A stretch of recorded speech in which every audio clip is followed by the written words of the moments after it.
Bienvenidos a En la Mesa No, la única mesa en la que sí se habla de política y sí se habla de religión. Hoy tengo una persona que no sé cómo describirla.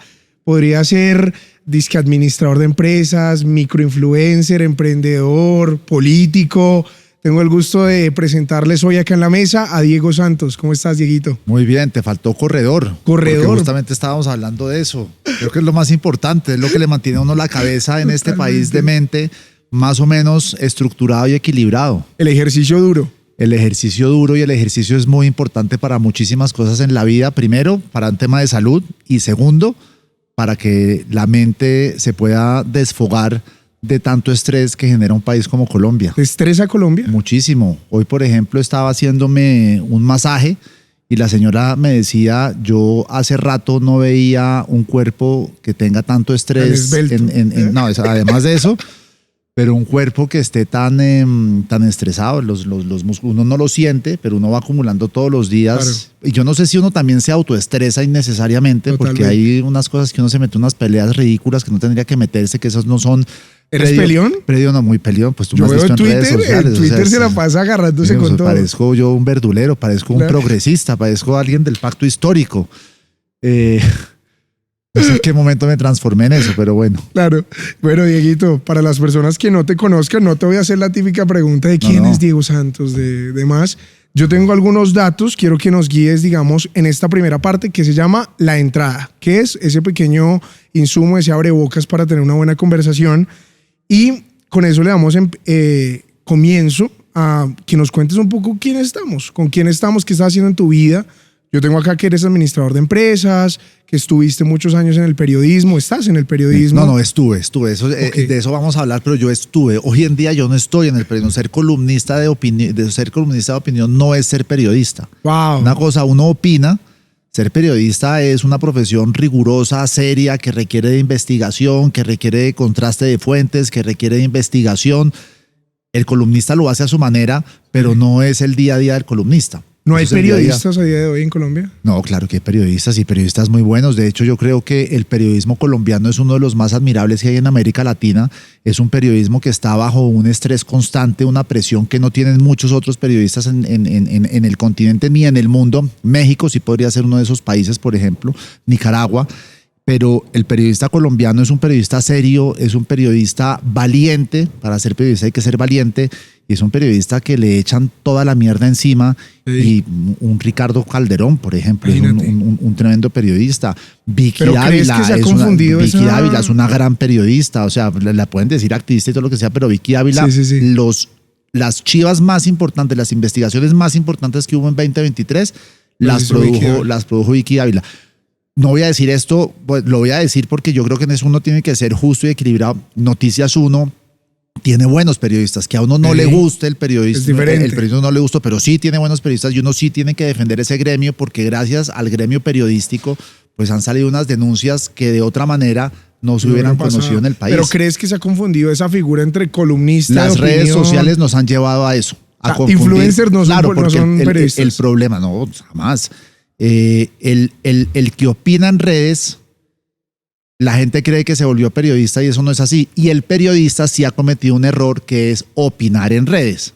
Okay. Entonces uno tiene periodistas que perdieron la que opinaron y ahí es donde, pues no voy a decir que prostituyeron, pero sí generaron una confusión a la audiencia de, bueno, pero este es periodista, es opinador. Exactamente. Okay. Ese sí ha sido un problema que han tenido los periodistas en el país. Ok. Bueno, y en el mundo. Y yo creo que eso le da pie de conversación a decir, bueno, ¿dónde empezamos? ¿Dónde empezaste, digamos, tú ese gusto por empezar a hablar, por empezar a opinar? Yo tengo acá que hiciste tus prácticas, si no estoy mal, o empezaste en el mundo del periodismo en el Wall Street Journal, sí. en Nueva York, si no estoy mal. Exactamente. ¿A los 16, 17 años? A los 19. 19. Es que en esa época yo estudié en Inglaterra. Las carreras en Inglaterra no son de 4 años. Las carreras en Inglaterra son de 3 años y hay un año que es más o menos como de prácticas. La educación en Inglaterra es más pragmática e invita a que uno aprenda a defenderse en el mundo. La educación, por ejemplo, en España, que son los 2 países en los que yo viví en mi infancia y adolescencia, la educación en España es de memoria. Te enseñan a memorizar. Tú estudias memorizándote un libro y después vas y lo replicas frente a los profesores y demás. En Inglaterra te ponen el problema y tú digan, piense, reflexione, cuál es la mejor solución. PBL. Exactamente. Entonces, yo ya a los 19 ya había terminado, yo estaba terminando mi carrera universitaria. ¿Graduaste a los 19? No, a los 20, perdón. Pero a los 19 ya te enseñan oye, vaya a hacer las prácticas, haga algo, y yo me conseguí unas prácticas en el Wall Street Journal Américas. Una locura. Pero lo que pasa es que mi amor por el periodismo, por las noticias, por consumirlas y demás, pues es de cuna, porque mi familia era la dueña del tiempo. Entonces yo siempre veía a mi abuelo, a mi papá, a mis tíos, mis veranos eran en el periódico, en la redacción, corriendo de un lado a otro, escribiendo. Entonces, pues yo creo que pasa lo mismo cuando uno tiene una familia que tiene algo. Tú tienes, pues, por ejemplo, el tema de la iglesia, pues tú aprendiste desde muy joven un tema de elocuencia, de oratoria, de manejar masas. Eso como que lo vive uno, y tú tienes ese don, tienes ese privilegio, porque desde chiquito viste ese universo. Como que lo forman a uno. Yo vi el universo de las noticias. Entonces yo hoy en día, por ejemplo, tengo suscripción a 10 periódicos y revistas. Yo vivo. ¿Cuál es tu favorita? Mi favorita de revistas es The Economist. De lejos, porque es con la que uno más aprende sobre lo que está pasando en el mundo, pero la que más lo cuestiona a uno es The New Yorker, por ejemplo. ¿Y colombiana? Colombiana a mí me gusta mucho Semana. No me gusta a veces la visceralidad que tiene. ¿Amarillista dirías tú? Pero yo no diría amarillista, yo diría que es ese nuevo periodismo que es mucho más radical. Es un periodismo que es, en este mundo tan polarizado, es hacia donde están yendo las casas periodísticas. Uno ve Fox, uno ve CNN, uno ve el New York Times. Todos están tomando una posición. No lo dicen de manera frontal, pero todos están tomando una posición. En Colombia uno ve una Semana, uno ve la FM, uno ve un Blue. Aquí esto de que somos objetivos y que es una cara y la otra mirada, no sé qué, se intenta, pero no. La gente hoy en día se quiere identificar con un medio que responda a las creencias de uno. Esa es una realidad que es innegable. ¿Y crees que hay un perfil periodístico para cada ideología? Claro que sí, por supuesto.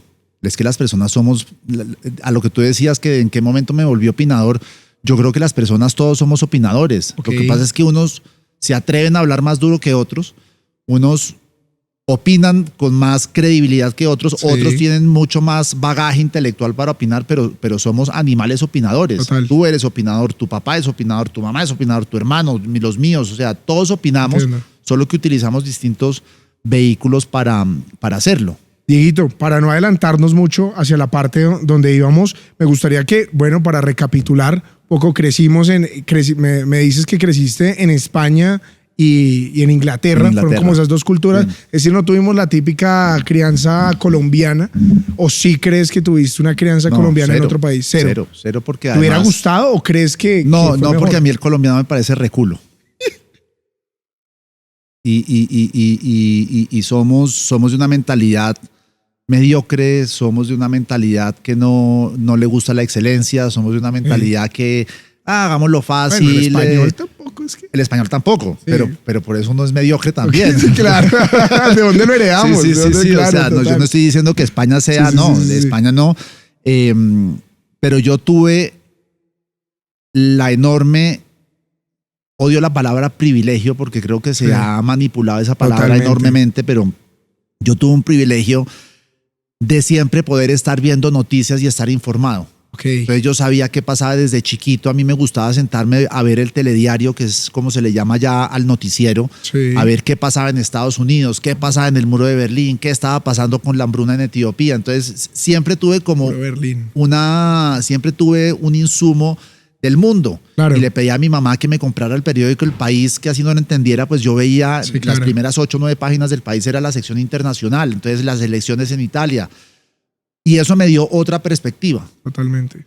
Uno hablaba aquí con adolescentes de la misma edad y pues no era lo mismo. Y envidiaba. Y pese que de pronto, me imagino, crecimos en una sociedad privilegiada, como lo llaman lamentablemente algunos, lo han tergiversado. Claro, pero aquí la visión del mundo no era tanto como en España. Globalizada. A mí me tocó una España que estaba pasando de la transición de la dictadura a la democracia. Okay. Entonces era un mundo que se quería abrir. Ahí entonces tú tenías a Pedro Almodóvar, tenías grupos como Mecano que eran completamente transgresores y estaban metiéndole a España otra energía.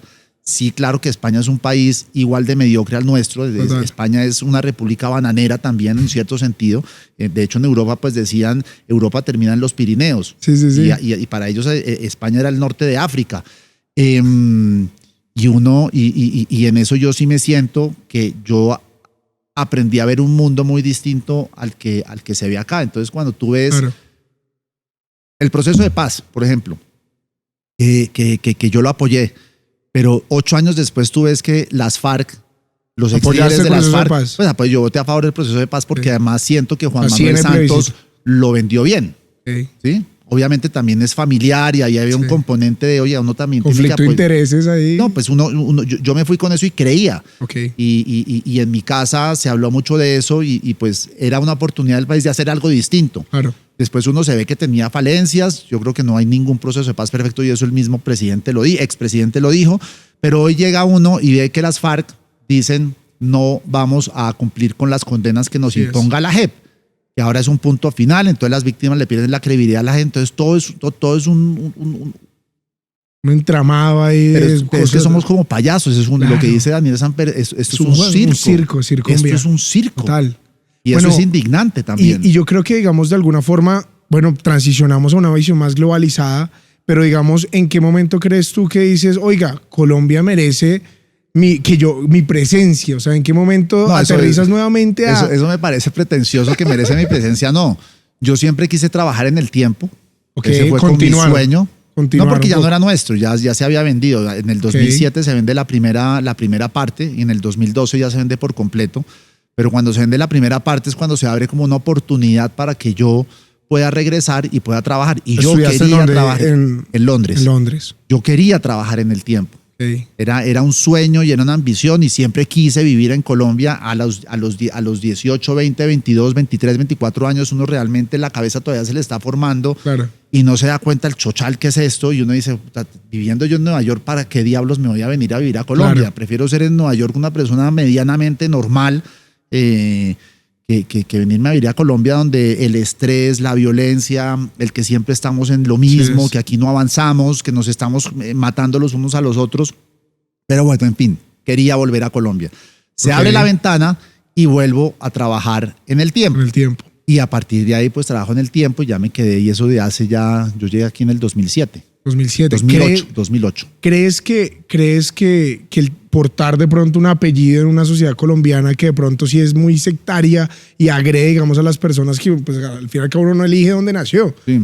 Pero eso ya ha llevado, digamos, un estigma, una bandera, ser santos en este país. ¿Crees que ha significado algo de pronto para ti? Pues ha significado cosas muy buenas también. O sea, tampoco digamos mentiras. Por eso digo. Sí, pero ha sido bueno. Yo no me quejo, abre puertas.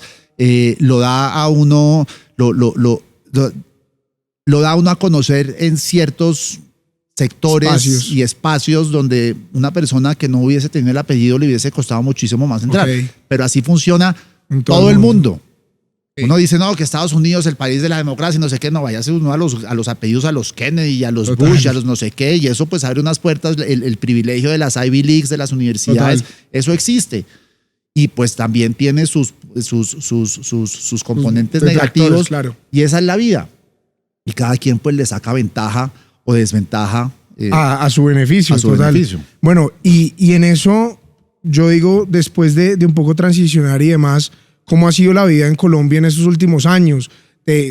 Para que le cuentes a la gente, ¿estás casado? ¿Tienes hijos? Yo sé que sí, pero para la gente que de pronto no conoce quién es Diego Santos. Pues a ver, ¿quién es Diego Santos? Yo hoy en día soy un activista. Ya pasamos de microinfluencer a... Activista ciudad. Sí, porque el microinfluencer, esa mierda, las marcas dicen, usted está hablando de política, pues chao, te vi. Y con toda la razón.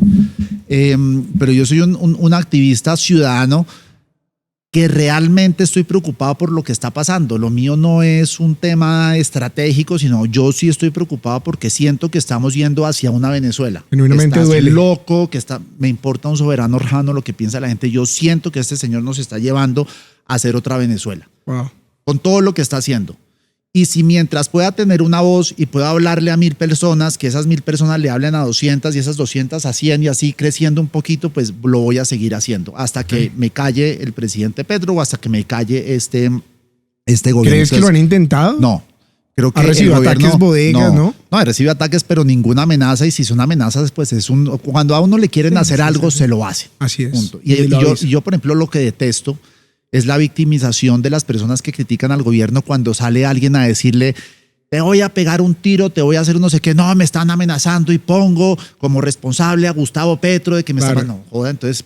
¿A qué se expone? ¿A qué se expone si sabe que eso va a pasar en un país como estos? Y si lo van a atacar, entonces deje de hacer el pero show. No debería ser así. Debe ser payaso. ¿El qué? El riesgo del periodista, evidentemente, o de la persona que opina. La persona que opina. La persona que opina. El periodista es otra cosa. Yo sí creo que el periodista sí... Tiene que salir. Cuando lo amenacen, sí tiene que salir a decir: oiga, me está pasando esto. Pero el que es un ciudadano activista que se las da de showcero y demás, que lo amenacen, pues entienda que que usted se está poniendo en riesgo o que lo van a atacar. Entonces deje de hacer el show, no, que ni solicito protección a la ONP. Eso es una absoluta payasada, pero bueno. Hay quien hace eso, yo no soy de eso. Y ahora me desvío un poquito. En cuanto a vida familiar.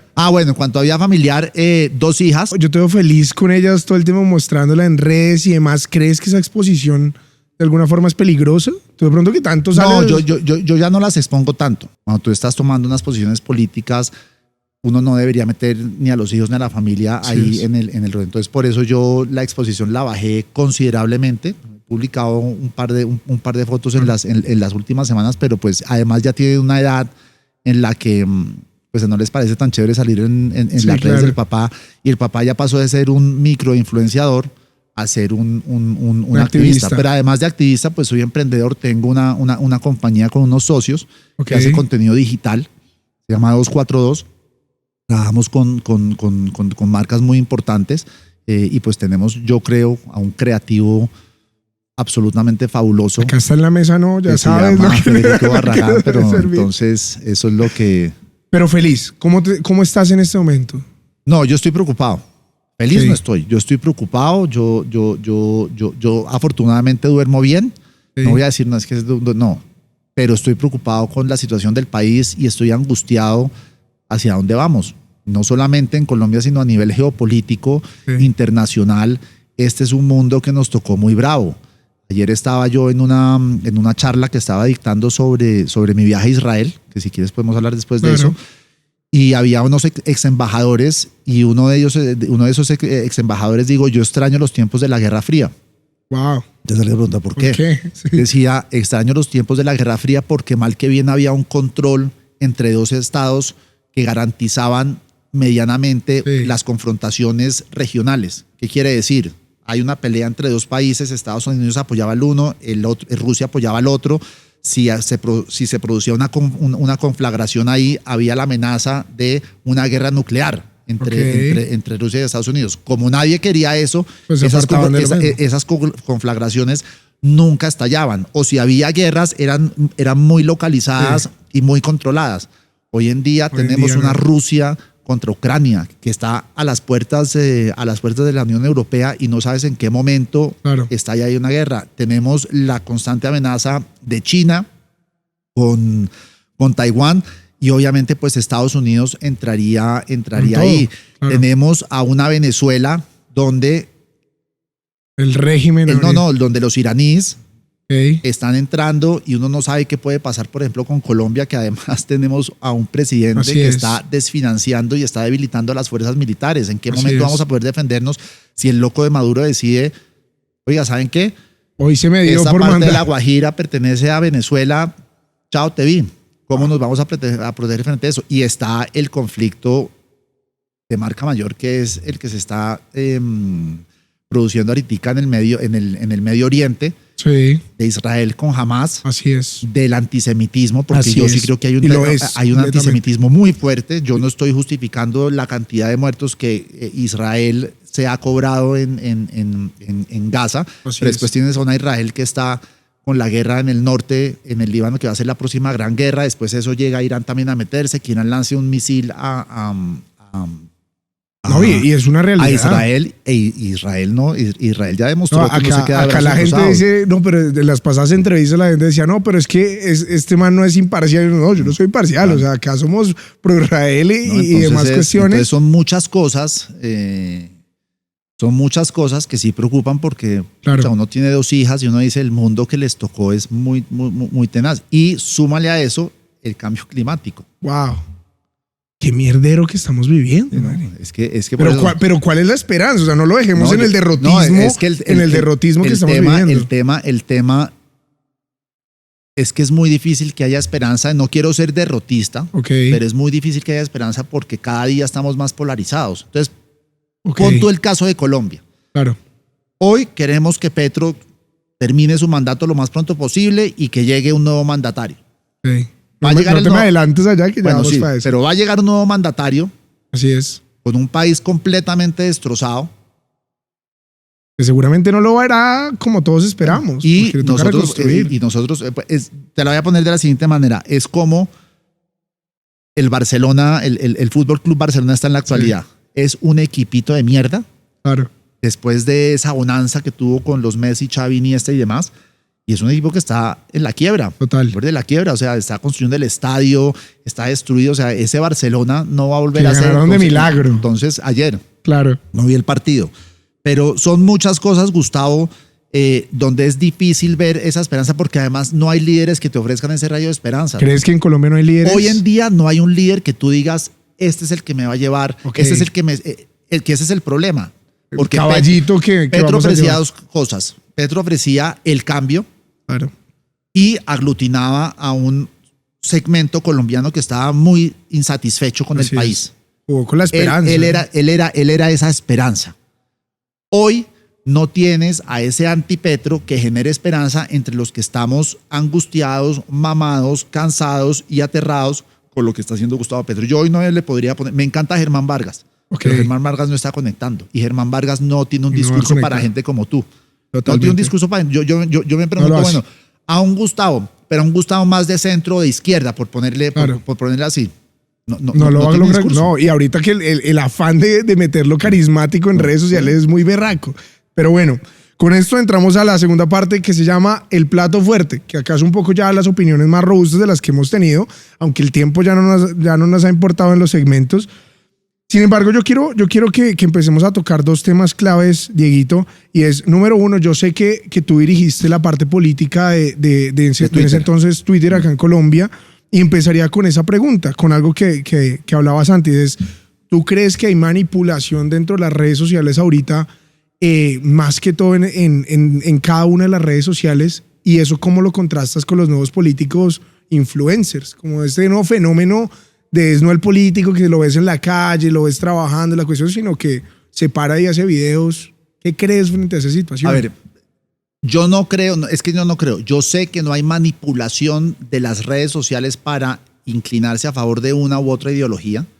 Sí. No está Elon Musk diciendo cuadren el algoritmo para que la derecha se posicione no sé qué, ni está Mark Zuckerberg en Facebook diciendo hagan esto, no. Son unas máquinas que a ellos se les salieron de las manos. Lo que hay es un muy mal control y una muy mala moderación de las plataformas, porque es imposible controlar 500 millones de mensajes que, por ejemplo, aparecen en Twitter cada día. Es muy difícil. Claro. ¿Qué es lo que sí hay?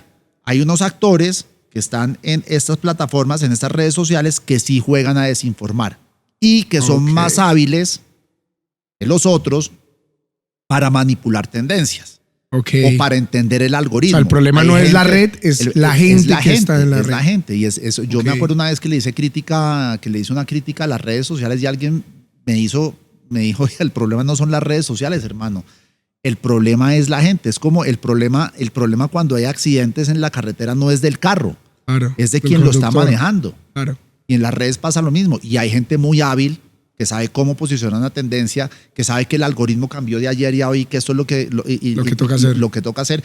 Y claramente, eso sí hay que decirlo, los algoritmos no son perfectos. Los algoritmos fueron configurados por seres humanos que tienen sesgos. Claro. Pero yo no creo que intencionalmente, y ahí sí te digo, yo no creo que intencionalmente el ingeniero Gustavo, que estaba sentado en Silicon Valley, dijo, yo solo voy a beneficiar el mensaje de derecha o de los extremistas o de los progresistas.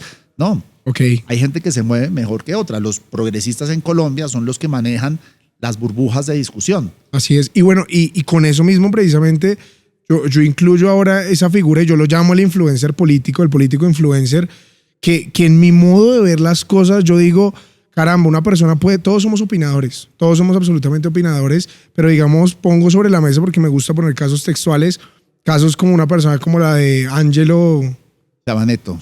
Chabanetti, sí. Bueno, Angelo.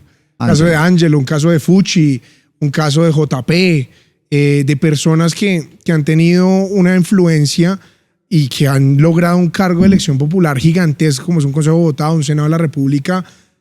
¿Qué opinión nos merece eso? O sea, realmente el pararse y hacer 3, 4 videos y que decir, bueno, la gente le gustó esto, ¿tiene más meritocracia? ¿No tiene meritocracia? No, ¿Es baluarte? es gente hábil. Es gente hábil. O sea, tú... ¿Te parece justo? No es que sea justo, es que es lo que hay. Ok. Y las personas que tienen éxito en la vida es porque supieron utilizar las herramientas que tenían a su disposición. Hoy en día, tanto tú como un Pedro o una María, tienen la posibilidad de usar sus redes sociales y de conectar con un universo que hace 20 años no hubieran podido hacer porque tenían que llegar a través de un periódico, radio o televisión. Hoy esas personas supieron ser muy hábiles en el manejo y eso hay que respetarlo. Y yo sí diría, más que un tema de justicia, es un tema de inteligencia. Ok. Además, supieron explotar las redes sociales para conectar con gente y que votaran por ellos. Hay gente que lo utiliza para bien, hay gente que lo utiliza para mal, hay gente que lo utiliza para su beneficio propio.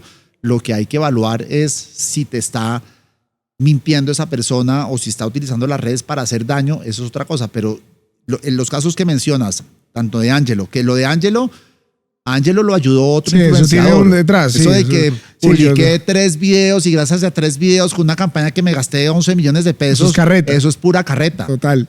Lo que le funcionó a él es el influenciador que como apalancarse. se hizo 7 meses antes, estaban haciendo un trabajo y le llevó eso. Además, la votación de él en realidad tampoco es que uno dijera la gran maravilla, no, creo que fueron 10.000 o 11.000 votos, una cosa. Pues, sí, lo consiguió gracias a él le debe eso a su community. No a su community, no, a otro influencer que no me acuerdo el nombre. Nico Jurado. Sí, es Nico Jurado, exactamente. Sí.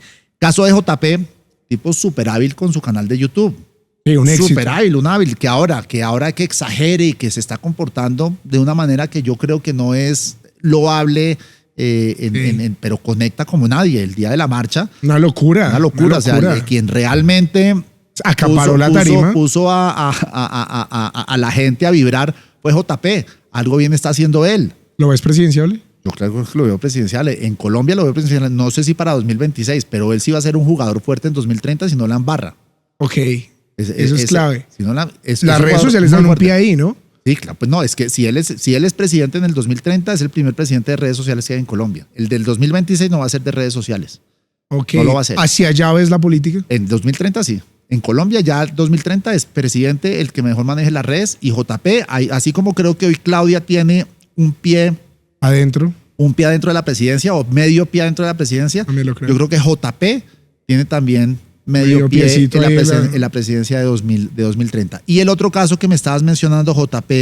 Pucci también. Pucci no fue redes. Pucci fue que tiene una cohorte de moteros que salieron a votar en masa por él. Y los moteros son cientos de miles en Bogotá. O sea, sí, que utiliza las redes y no sé qué, pero pues a eso lo eligió su combo de gente. O sea, para mí Pucci no es un fenómeno de redes sociales. Bueno, un Briseño podría ser un buen ejemplo. Y Briseño es un muy buen ejemplo, pero Briseño sí es un ejemplo de un personaje de constancia, juicioso, constancia y que supo cómo sacarle jugo al Secop y que fue muy inteligente en su chaqueta azul. La fachaqueta. Sí, la fachaqueta. Exactamente. Bueno, acá en lo siguiente, yo precisamente algo que me llamaba la atención es que me quedo puntualmente en que decías que a día de hoy no ves de pronto esa persona, ese perfil que dices, caramba, aquí le entrego las banderas de Colombia para que llegue a reemplazar y reconstruir esta vaina.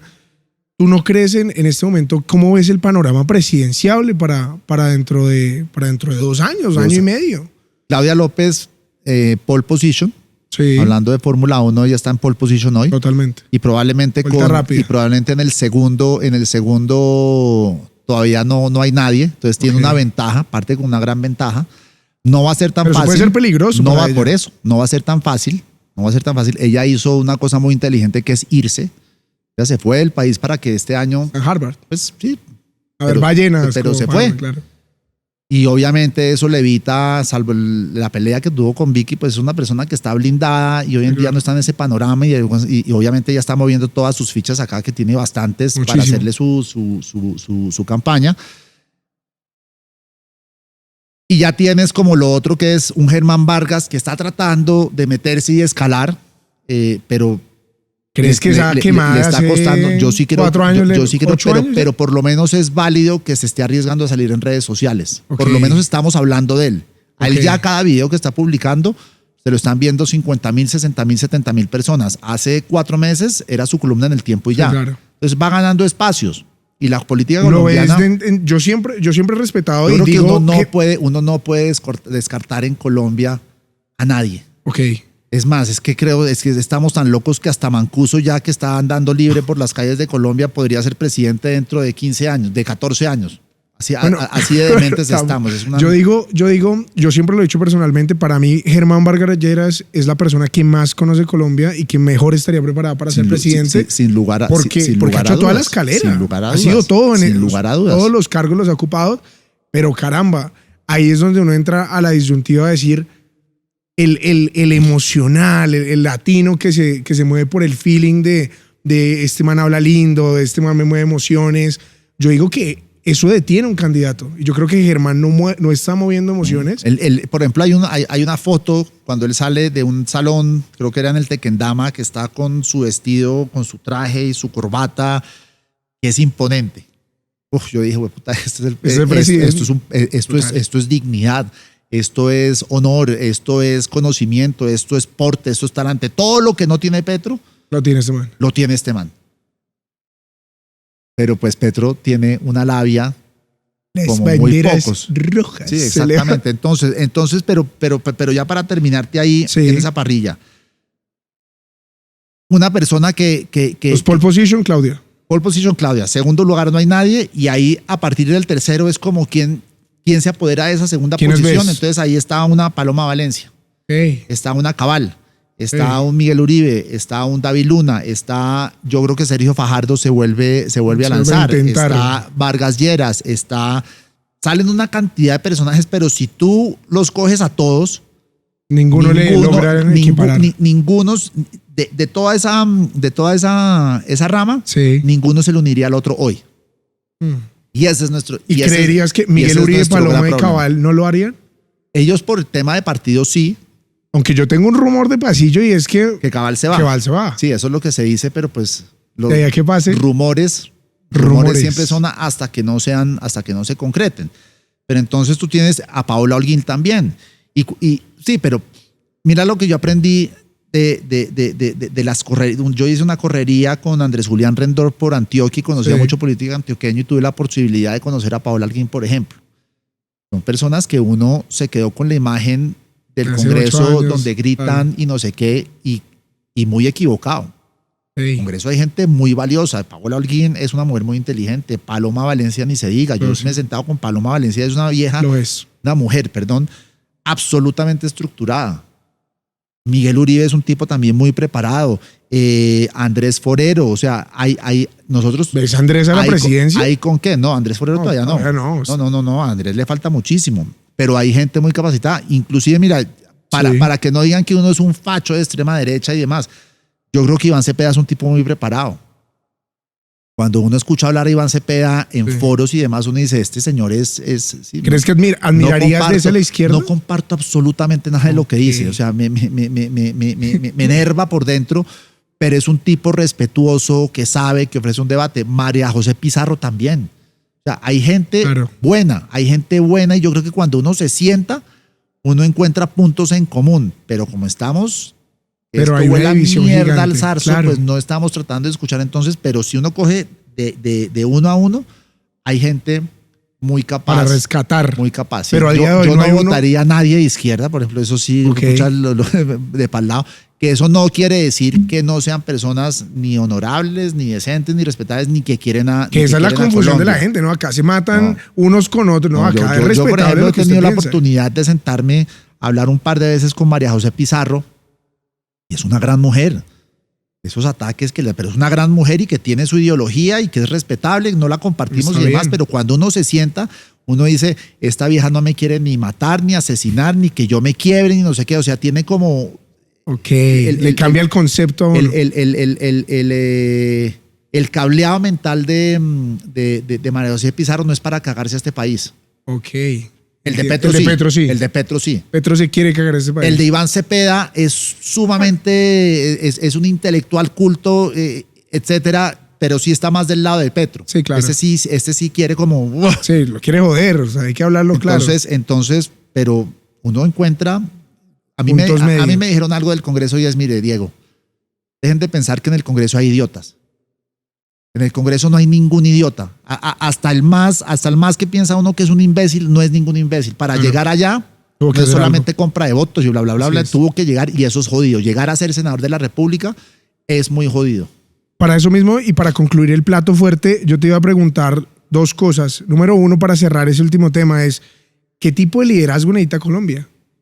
¿Necesitamos un Bukele, un Milei, un Santiago Abascal? ¿Necesitamos algo mucho más centrado? ¿Qué Para mí el necesita? tipo de liderazgo que necesita Colombia sería un Germán Vargas Lleras. Ok. Ese personaje, un personaje que se conoce el país de arriba abajo, que trabaja incansablemente, que ha hecho una carrera para quitársele el sombrero con Apoyo sus fallas y todo, pero lamentablemente en Colombia lo que está pasando y en el mundo lo que está pasando son otro tipo de liderazgos que tienen que entender el sentir de De su pueblo. el sentir de la nacionalidad, pero sobre todo debería ser una persona preparada. Total. Me dices una Paloma Valencia, por ejemplo, persona preparada. Ahora tiene que conectar con una cantidad de personas con las que no ha podido conectar. ¿Crees que Colombia va a pasar el efecto, lo que llaman el efecto No. balanza? Yo tampoco pienso. No, yo no creo que nos vayamos con Una extrema derecha. con una extrema, porque este país, pues mal que bien, Ha progresado mentalmente. y sí es como muy centrista. Y Petro gana porque logró llegarle a ese centro. Petro no gana por Ok. los 30, por ese 30% de imbéciles Izquierdistas, sí. izquierdistas que piensan que aquí hay que destruir todo y refundar Colombia. Petro ganó por unos idiotas de centro. Que dijeron no que más dijeron, derecha. no, sí, y que necesitamos y la oportunidad y es la hora y bla, bla, bla, y ahí está, y así estamos hoy. Entonces, ahí está el nicho. Pues es que yo si me preguntas a mí, Diego, yo digo, el centro, pues yo siempre he tenido una opinión muy clara y es que para mí el centro político de cierta manera es una fantasía. Para mí es una utopía pensar de que alguien realmente Sí. es centrista, porque uno siempre tiene mil cuestiones, pero va más el tema. Pero yo digo, a día de hoy, políticos que realmente tengan una visión de centro o que puedan encontrar ese balance en este país. Sergio Fajardo, por ejemplo, tiene si usted se sienta a hablar con Sergio Fajardo, que deberías invitarlo. Ayúdame. Yo te ayudo, no, es más, te hago no sé si viene, pero yo le digo, ya es interesante y siéntese, mire, Sergio Fajardo me dice, a mí Diego, me catalogaran de centro, no, esto no es un tema ni de izquierda ni de derecha, eso es un tema, es mi convicción. Wow. Es mi convicción, o sea, yo tengo una convicción. Que la gente diga que yo soy un tibio de centro, pues hermano, yo no puedo hacer nada ante eso. Pero mi convicción es que la política se practica de esta forma. Ok. Punto. Ok. Y yo creo que Y pues, es interesantísimo ese concepto porque uno dice, sí, uno asociado, no, el tipo de centro, tío, no sé qué, no. Sí. No, hermano, es mi forma de pensar. etiquéteme usted como quiera, pero yo no me muevo de eso. Las etiquetas son peligrosas. Claro, son fáciles. Es muy Catalogas fácil a una decirme persona. a mí un facho, paraco, hijo Claro. de puta. Es facilísimo. Total. Y aquí Ok. sería muy facilísimo decir un cristiano, cristiano claro. enfermo, ideólogo, ¿sí? ¿Me entiendes? Total. Y ya quedaste ahí. Claro. Entonces la gente que me sigue pues dice, Y ahí va la cuestión, y creo que ya para salirnos hacia la última parte, vendría a decirte, nosotros siempre intentamos en este espacio también mirar un poco acerca el tema de espiritualidad con la persona, no simplemente hablar de decir, sí. puta, creo o no creo, sino decir, ¿en qué crees tú? ¿O cuál es tu relación espiritual? ¿Haces yoga? ¿Practicas? No sé, o el correr se volvió tu mindfulness, o como en qué ubicarías tu espiritualidad, ¿cómo es tu relación con eso? yo creo en el individuo. ¿Crees en Dios? Yo creo en la fuerza, creo en algo. Ok, agnóstico. Pero en Dios, en la figura de Dios a través del cristianismo o el catolicismo o el judaísmo o el musulmanismo, no sé, el islamismo. No, a mí eso me cuesta. Okay. Y me cuesta probablemente porque mi mamá siempre fue muy escéptica de la religión.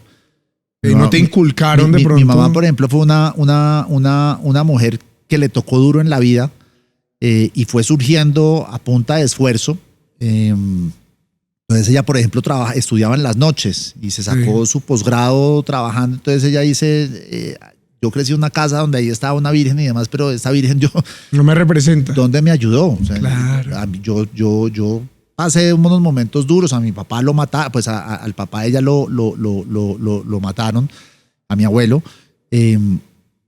Y ella surgió. Entonces yo crecí en una casa, porque yo crecí con mi mamá, y el esposo, un español, que no eran practicantes. Sí. Y en España me tocó crecer en esa casa. Una región católica. No, sí, pero en esa casa no se hablaba de religión. Y en el colegio donde yo estudiaba, mesa no se hablaba de religión. No, pues no se hablaba porque no era como relevante. No era relevante, okay. no formaba parte de esa espiritualidad. Sí. No. Yo creo que eso sí lo aprende uno en la casa. Okay. Por ejemplo, Vanessa sí es una persona sumamente espiritual. Okay. Entonces, lo que me pasó a mí es que al crecer con eso, pues no desarrollé el tema ni espiritual ni de religión. En el colegio en el que yo estudiaba uno podía escoger o religión o ética. Ética. Yo escogí ética y me aburrió profundamente. Okay. Porque también creo que una de las fallas de los colegios ha sido en no nombrar maestros. Entiendo. Que incentiven o que le despierten a uno pasión sobre la materia en la que están enseñando. Claro. Eso es una crisis de la educación. Es gravísimo. Pero digamos, ahí mi pregunta también va, ¿crees que de alguna forma esa oportunidad que te dio, digamos un ejemplo, el colegio, de decir, caramba, elijo ética o elijo religión, lo traemos, digamos, acá el caso a Colombia, ¿crees que hay una incisiva intención por parte de nuestra sociedad en decirte cree en esto, cree en lo otro? ¿Te has sentido, digamos, en algún momento que te digan, oiga, pero ¿cómo no va a creer en Dios? No. ¿Y crees que de alguna forma te ha hecho falta o te sientes vacío de alguna forma? O sea, yo a veces veo a personas que tienen una paz mental bastante interesante. ¿Qué te da paz a ti? Y cuando les pregunto o cuando oigo por qué son tan zen, entonces tienen un tema espiritual ahí metido. Algunos son cristianos, otros practican el yoga, otros hacen microdosis, pero es como centrar la mente. Pero mi personalidad es una personalidad inquieta que a mí el sosiego, la paz y la paz, siento que estoy perdiendo el tiempo. Entonces yo necesito estar o viendo un periódico o leyendo una revista o hablando con alguien o viendo una película, conversando, peleando en Twitter. Entonces mi cabeza tiene mucho ruido. Y eso a lo largo te da paz, o sea, pues es lo que te gusta. No, porque obviamente hay muchos conflictos internos también. Y genera, o sea, yo sí quisiera encontrar ese espacio, pero yo por ejemplo, sentándome en una cama de masaje, en una camilla de masaje, me exaspero. A los 5 minutos ya estoy viendo el reloj, puta, me quedan todavía 55 minutos de alguien que me está haciendo masaje. Qué pereza. La primera persona que escucho que le diga masaje es delicioso. Sí, pero a mí entonces, por eso yo creo que choco a mi tío Pacho, Francisco, él también es igual. Buen amigo de la casa. Es una persona que la cabeza le está en todos momentos, entonces él yo no sé si él es espiritual o no es espiritual, no sé, pero yo no lo he visto. Yo no lo he visto nunca en un tema de ir a la iglesia. Y yo respeto mucho eso. Yo trabajé con una cristiana una vez. ¿Ah, sí? En el tiempo me acuerdo que trabajé con una cristiana, ahora se me olvidó el nombre, Laura, yo no me acuerdo. Y ella sí trataba de empujarte. De empujarme. A mí me molesta cuando me tratan de empujar algo que yo no quiero. O sea, yo no te estoy tratando de empujar a ti a no que creer, seas como yo no crees, sino entonces es como esa línea de respeto. Yo creo que es lo que nos hace que todos podamos convivir. ¿Y qué opinas, digamos, de las figuras que han logrado llegar a la política gracias a una bandera religiosa? Es lo mismo que con el tema de las redes sociales. Ok, lo supieron aprovechar. Lo supieron aprovechar. Hay algunos que creen fehacientemente que ese es un camino que te impuso Dios o que lo tienes que hacer. Hay otros que dicen, oiga, esto es un vehículo para lograr mis propósitos, o este es un vehículo que yo puedo ayudar a esta gente que está confiando en mí. O sea, yo creo que antes de juzgar, uno tiene que respetar cómo llegó esa persona a la política, salvo que sea a través de corrupción. Ok, entiendo. Entonces, sí. Y bueno, retrocediéndonos ahí un poquito, ¿qué haces para calmar de pronto esos demonios internos? Correr. El ejercicio ha sido como esa forma de mierda corriendo. Entonces ahí a mí el ejercicio, cuando no salgo a correr, pues el mal genio brota o esos ¿Eres una persona mal geniada? No soy mal geniada, soy como ansioso, pero no soy mal geniado. Soy cascarrabias, que es muy distinto. Pero creo que el cascarrabias sí es ya... De familia. De familia. Bueno, por última parte nos vamos hacia el postre. Esto es básicamente la parte más rápida de la entrevista y es el último segmento en donde quiero que me responda ciertas cosas con opiniones rápidas. Opiniones rápidas, que nos responda algunos chismecitos. Listo. Puede ser franco, decir lo que te salga de donde sabemos. Número 1. Yo sé que ya me dijiste que los rumores de pasillo no son tan chéveres, pero hoy quiero que me cuentes algo más y es, dicen por ahí que serás candidato en las próximas elecciones. Lo pienso, pero no es una cosa segura. O sea, está en la cabeza, pero no es, porque hay muchos componentes ahí metidos. Yo tengo una empresa, yo soy feliz en la empresa pues es la que me da de comer. No me voy a lanzar como un kamikaze a dejar todo tirado, porque además tampoco tengo partido político. ¿Eres militante de algún partido? No, cero. ¿Cuál tendrías afinidad? Con el Centro Democrático. Okay. Pues es una ironía porque yo critiqué al Centro Democrático, yo estuve en el proceso de paz, a mí me bloquearon, el presidente Uribe me bloqueó, yo estuve un tiempo bloqueado por el presidente Uribe. ¿Ya bien la relación? ¿Ya has hablado con él? No, pues ya bien es que me desbloqueó. Y fue la community. Pero por ejemplo, lo que pasa es que él sí maneja sus redes. El presidente Uribe maneja sus redes. No sabía. Sí, él maneja sus redes. Eso no tiene. Él solo deja que una persona manejara sus redes en esa época que era. Ruy Chagüí. Manejaba sus redes. Sí. Pero bueno, volviendo. Pero líder de opinión. Yo soy un líder de opinión, pues, en cierto sentido, y yo sería candidato para ganar por opinión, no por maquinaria, no por estructura, exactamente, porque no hay. ¿Y a qué te verías? ¿A la Cámara o al Senado? No, sí, me lanzo, me iría al Senado. No es por despreciar a la gente de la Cámara, pero si me voy a quemar, porque es muy probable que me queme, pero que me queme, yo me quemé lanzándome al Senado. O sea, eso sí. ¿Pero te gustaría ser senador? A mí sí me gustaría. Sí me gustaría. Es algo que sí he pensado, que he estado leyendo al respecto, que he estado reuniéndome con personas para conocer la opinión. Pero también muchas me advierten, entienda que ese es otro mundo y que usted está abriendo una puerta que después no sabe ¿a dónde se está metiendo? Y pero igualmente no hay mucha diferencia. Ya con lo que haces ya igual te caen. Pero igual yo soy muy feliz creando contenido. Yo soy muy feliz reuniéndome con compañías y entendiendo cuáles son los problemas y saliendo soluciones. Yo soy feliz siendo, por ejemplo, estratega. Y esas son cosas que detrás de la baranda. Uno conforme va avanzando en la vida, se va arrepintiendo de no haberse gozado mucho más momentos donde la vida era más sencilla. Me acuerdo cuando no estaba entre mis 20 y mis 30 años, yo tenía un trabajo que me pagaba bien, era feliz yendo a jugar fútbol, jugando squash, saliendo con mis amigos y no tenía ni ambición política, ni ambición salarial, yo estaba haciendo lo que me hacía feliz.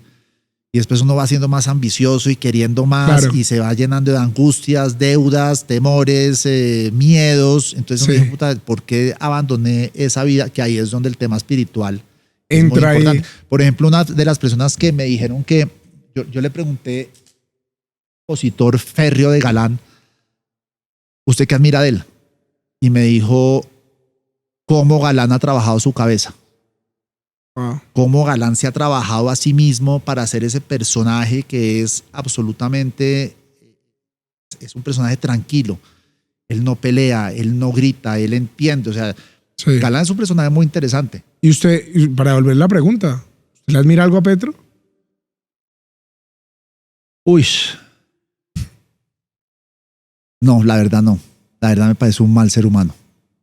Es el peor presidente de Colombia. No, yo no diría que es el peor presidente. Nosotros hemos tenido presidentes muy malos y además para catalogar a uno como el mejor o el peor presidente, uno tiene que tener unas ponderaciones y tiene que poner sobre una balanza distintos temas. Entonces, eso sí es la mayor estupidez cuando alguien dice es el peor presidente de la historia. Para mí ya pierde credibilidad la persona que dice eso, porque no es una persona rigurosa y seria. A mí me parece un mal ser humano que ha hecho cosas buenas por unos segmentos de la población, no nos digamos mentiras. Quizás si le admiro algo a Petro es su perseverancia en su idea.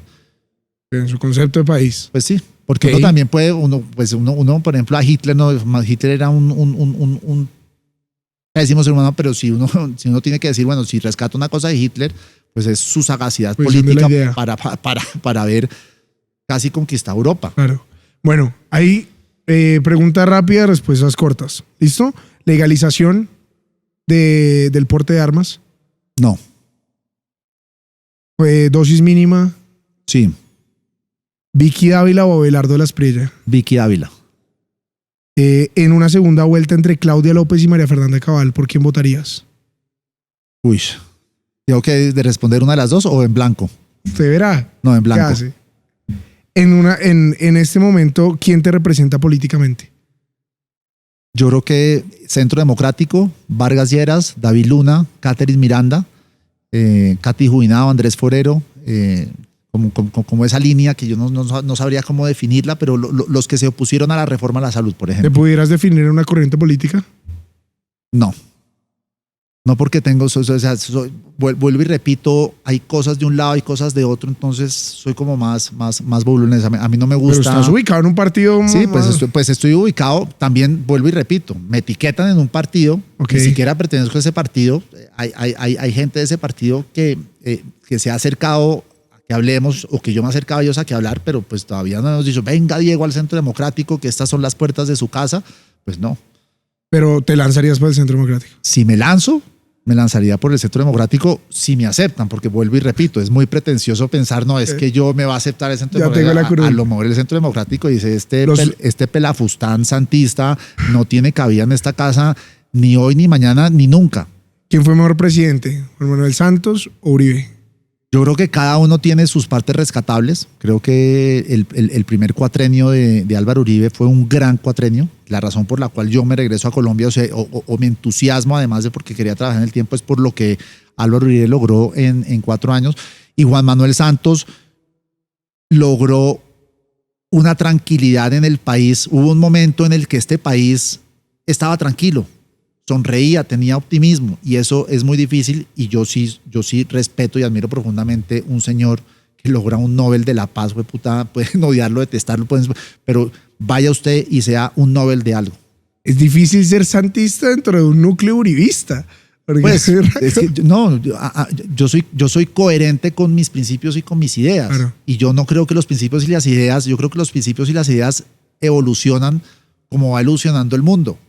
Yo hace 15 años decía, uy, qué barraquera las redes sociales. Hoy en día pienso que las redes sociales, por las personas o como no han sido controladas, pues le han causado un grave daño a la democracia. Entonces uno sí tiene que ir moldeándose a los tiempos y ajustándose y entendiendo qué es lo que le sirve a la ciudadanía y qué es lo que no. Entre una Cabal y un Miguel Uribe, ¿por quién te inclinarías? Miguel Uribe.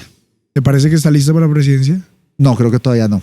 Creo que es un personaje que todavía tiene mucho potencial.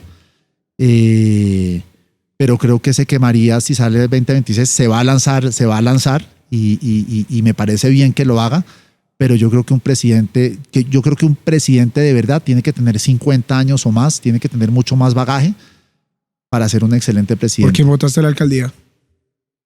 Por Carlos Fernando. ¿Votaste por Galán? Sí. De hecho, yo hice un video en plena campaña diciendo, pues, es o sea, ¿lo hiciste por convicción o como porque era eso Bolívar? No, porque creo que Bogotá necesitaba esa calma de este señor, y yo no creo que lo esté haciendo mal. Yo creo que obviamente el problema de seguridad es muy alto, pero fíjese que Carlos Fernando es muy fácil y pudo haberle achacado todos los problemas que está teniendo ahora Claudia López y ha sido sumamente prudente en eso. Y eso es algo que se necesita en Colombia, de siempre mirar para adelante, siempre mirar para adelante. Creo que Fico se está equivocando en esa campaña que tiene contra Daniel Quintero. Le está dando un aire, le está dando un Está aire, dando vida. le está dando un aire que si Daniel Quintero termina siendo presidente de Colombia, es porque Fico le dio vida en estos años, que Fico se dedique a mirar para adelante. Deje que un ente de la alcaldía haga lo que tenga que hacer, pero usted gobierne y mire hacia adelante. ¿Qué opinas de Milei? Es un loco fantástico, es un loco pragmático. No me gustan sus formas, pero sí me gustan sus huevas. Ok, Abascal, Santi Abascal en Vox. Pues es que como yo viví en España tanto tiempo y yo sí le he escuchado algún día. O sea, yo hoy en día viviendo en España, yo digo, yo sería ese sudaca. ¿El de PP? Yo sería ese sudaca que me siento muy español, pero que en realidad soy un ciudadano de segunda para la gente como Abascal. No Pues estarías en Vox en España. Yo no estaría en Vox, pero quizás, vuelvo y repito, mucha de nuestra opinión se basa en opiniones ignorantes, vemos, claro. en lo que escuchamos y en lo que vemos, porque vuelvo y repito, yo hace 5 años decía que Paloma Valencia y Paola Holguín eran 2 personas dementes. Me senté a hablar con ellas y me tuve que callar la boca por completo. Y así le pasa a uno con muchas personas con las que uno se sienta a hablar.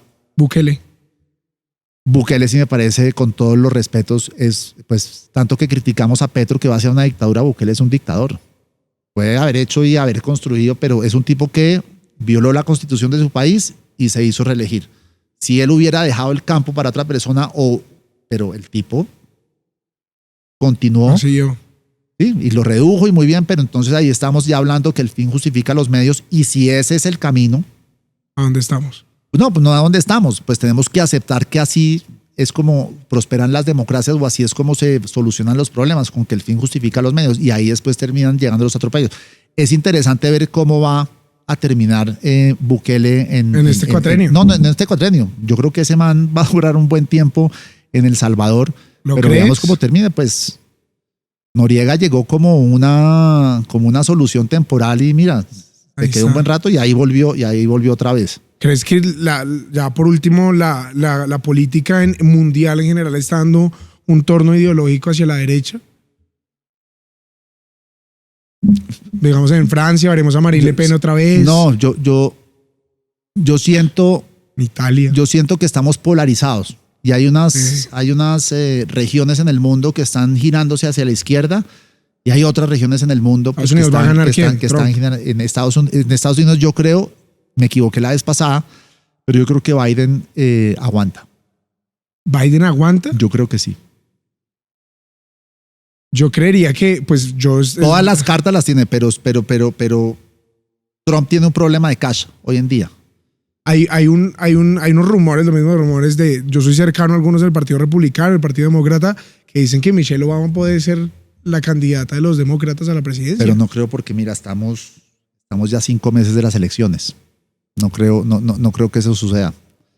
Ya hubiera salido ese nombre. Sí. Estamos a 5 meses, es que no es nada. Estamos a marzo, abril, mayo, junio, julio, agosto, septiembre y octubre y noviembre, no, 8 meses. No, tampoco, pero no creo. Ok. No creo. Igual acaba, ya Trump ganó la nominación republicana, pero creo que Biden... Y vicepresidente, por ejemplo, el tema de redes sociales, sí. Vivek es un ejemplo que eso van a empezar a replicarlo. Los que sepan van a empezar a replicar un modelo Vivek aquí. Total. Que es un tema de redes. Por ejemplo, tú que te lanzaste a Edil, ¿no? A Edil. Sí. Te lanzaste a Edil. Las redes sociales cada vez importan más, pero hay que tener algo diferencial.